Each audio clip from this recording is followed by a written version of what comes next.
is 6:03 on Monday, March 24th. We're at 46 degrees. We could see some scattered rain through midday, highs in the mid-60s.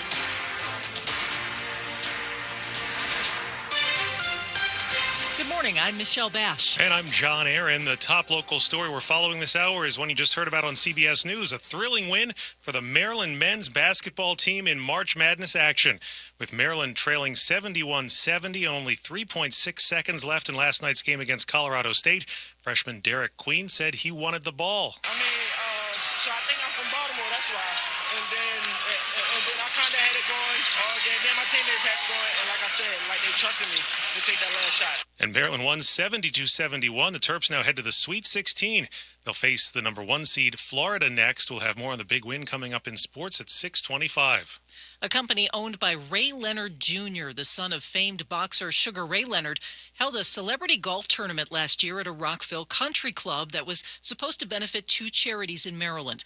But in this WTOP exclusive, Mike Murillo reports despite a crowded course that day, questions are being raised after the charities saw no donations from it come in. Thanks for coming out. We appreciate you. This is our first tournament we're doing out here. That's Ray Leonard Jr. at the Leonard Sports Management Celebrity Golf Tournament at the Lakewood Country Club last October. It was advertised as an event promoting women's empowerment, and 2 Maryland charities were listed as beneficiaries. Shannon Babe Thomas leads Community Bridges, one of the charities, and she was at the course that day and thought the event was a success. There's a lot of former athletes, as I mentioned, from all over the country. So people, not just from the DMV, they flew here to be part of this event. But despite reaching out many times, 5 months later, they haven't seen a donation from the event. Meeting the needs of the most vulnerable here in our community, and to know that we were taken advantage of is just devastating. Neither has the charity. The Baltimore Lady Lions, and Coach Tully Sullivan says he's disappointed by that. How can you use young people that you don't know for a financial gain and go to sleep at night? The golf course also says it didn't see its more than $24,000 bill paid.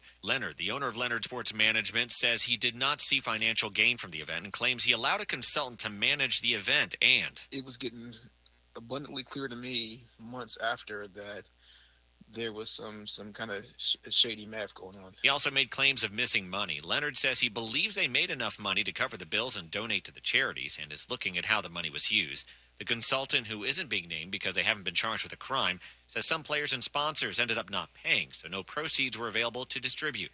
They also claim despite the challenges, all vendors were paid in full, and that the golf course was compensated $5,000 for hosting the event on a day it was otherwise closed. They also say this is the first they're hearing of missing money. Leonard says with this situation, it's very frustrating and disappointing to me to see that people that I trusted to execute put the organization in a bad situation. And he says he plans to, in his words, make things right with the course and charities. Mike Murillo, WTOP News. If you live in one Northern Virginia county, you could be left in a sticky situation if you don't sign your kid up for a bus for the next school year. WTOP's Luke Lukert explains. Stafford County schools will begin requiring parents to opt in for bus service. It comes after a disastrous start at the beginning of this academic year that saw hundreds of students left at stops for hours without a bus.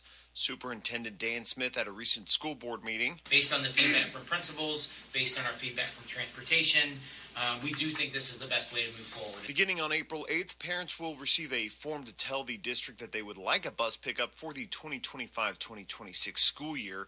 That route information will then be shared in late July. School officials, however, say students can be added to bus routes throughout the year. Luke Luker, WTOP News. Traffic and weather in 30 seconds.